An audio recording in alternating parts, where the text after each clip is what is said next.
Konsep dasar dari CSS. Beginilah jika kita membuat website dengan menggunakan CSS. Dan inilah bagaimana kalau misalnya website ini tanpa CSS. Tentunya tidak terlihat enak ya. Lebih enak yang pakai CSS. Nah, CSS ini merupakan salah satu fitur yang baru keluar berselang setelah HTML dikeluarkan. Jadi kalau dulu misalnya kalian mau membuat styling untuk HTML, kalian menggunakan tag font sebagai stylingnya dengan menggunakan size, color, sama face. Namun untuk styling setelah ada CSS, maka lebih mudah ya. Jadi lebih enak untuk dibaca. Dan ini ya, styling dengan tag HTML yang sebelumnya, yang sebelum ada CSS ini, kita bisa styling dengan seperti ini. Namun ini sudah tidak dipakai di HTML5 dan tidak boleh dipakai ya, karena sudah deprecated atau sudah tidak dipakai. Bisa dibilang ini dianggapnya diabaikan. Nah, jika kita styling dengan CSS, maka kita cukup membuat tag style dan kita langsung buat stylenya di dalam tag style ini sendiri. Jadi style dan markup dipisah dan dokumen HTML lebih rapi dan mudah dibaca. Nah, CSS merupakan kepanjangannya dari Cascading Style Sheet, yaitu format yang ditulis untuk memberi pengaturan tampilan tanpa menggunakan tag HTML dan memisahkan antara konten dan style. Dan satu file CSS dapat digunakan untuk banyak halaman. Satu halaman HTML pun dapat diganti stylenya dengan mengganti file CSS. Nah, ini merupakan salah satu contoh CSS untuk banyak HTML. Jadi banyak halaman tapi menggunakan satu file CSS. Kalau ini satu HTML tapi beda CSS. Jadi markup HTML-nya tuh tetap sama. Hanya yang berbeda itu CSS-nya saja. Nah, halaman ini tuh CSS-nya berbeda, namun markup-nya sama. Jadi yang diubah itu CSS-nya bukan HTML-nya. Untuk selengkapnya kamu bisa cek di www.csszengarden.com. Nah, kita masuk ke teknik styling. Ada beberapa teknik styling. Yang pertama, inline style. Nah, ini tuh sudah kita sempat bahas sebelum-sebelumnya, di materi sebelumnya. Bahwa untuk menambahkan CSS dalam tagnya, kita bisa menggunakan style. Style didefinisikan di dalam atribut style pada elemen. Dan hanya satu elemen dan turunannya yang dikenali oleh style. Nah, yang kedua adalah internal style. Internal style ini tetap di dalam HTML-nya. Namun kita pisahkan ke tag yang berbeda. Misalnya kita mau styling tag H1 nih. Kita bisa masukin nih H1-nya di style-nya. Lalu kita panggil tag HTML-nya di bawah. Nah, style didefinisikan di dalam tag style. Dan semua elemen yang terpilih oleh selektor dan turunannya akan dikenai oleh style. Dan yang terakhir adalah external style. Yaitu kita menaruh file CSS terpisah dengan markup HTML-nya. Style ini didefinisikan di dalam file, misalnya nama file.css menggunakan selektor. Selektor itu ini, H1. Lalu pada indeks HTML-nya, kita tautkan file nama file.css di dalam dokumen HTML-nya.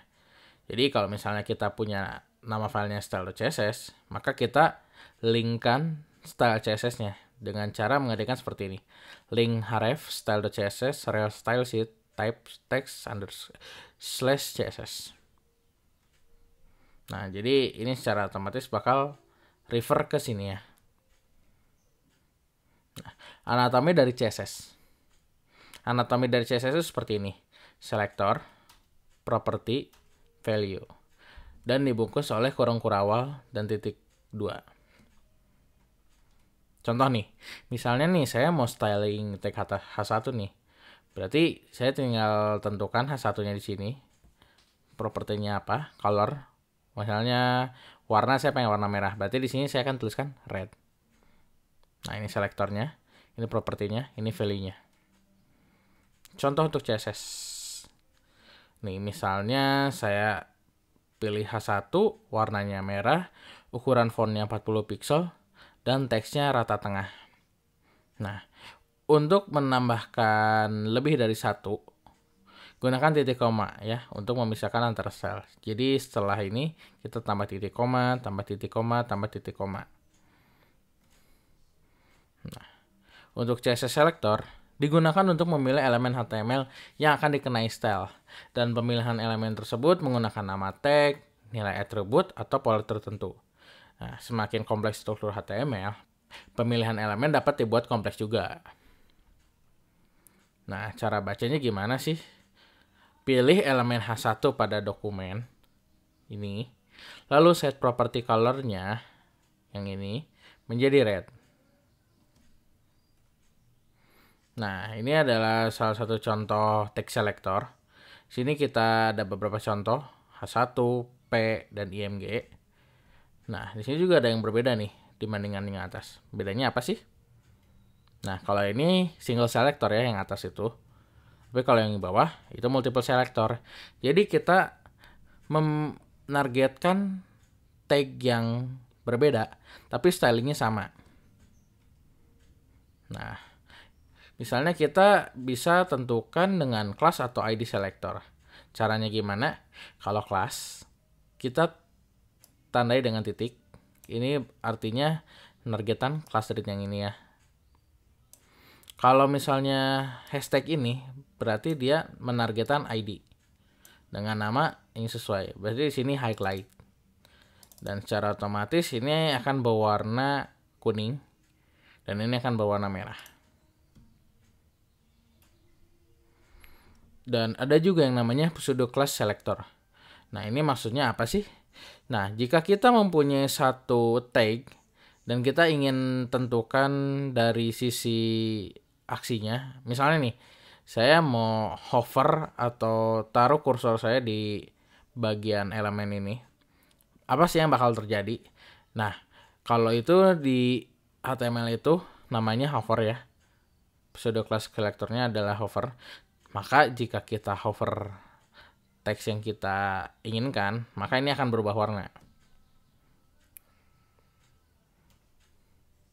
Masuk ke CSS Properties. Property CSS ini maksudnya apa? Jadi, nama jenis style dari sebuah elemen HTML dan nilai properti dapat diganti sesuai opsi propertinya. Jenis properti CSS salah satunya ada background, ada border, box model, layouting, font and text, list and marker, animation dan transition, dan lain-lainnya. Nah, untuk referensi properti CSS ini kamu bisa cek nih di www.w3school.com/cssref. Nah, yang jadi masalah kenapa? Ada 350 plus properties yang itu bisa dibilang banyak banget. Serius nggak sih itu? Ya, betul, ini serius karena CSS itu sangat banyak. Tapi jangan khawatir, ini kita tidak perlu menghafalkan semua propertiesnya. Kita cukup memahami apa manfaat dari properties itu atau apa fungsi dari properties itu. Karena saat kita ngoding, kita tetap baca dokumentasi untuk mengetahui bagaimana sih untuk mengubah warna, untuk memindahkan posisi. Jadi seperti itu. Sekian untuk materi kali ini. Terima kasih.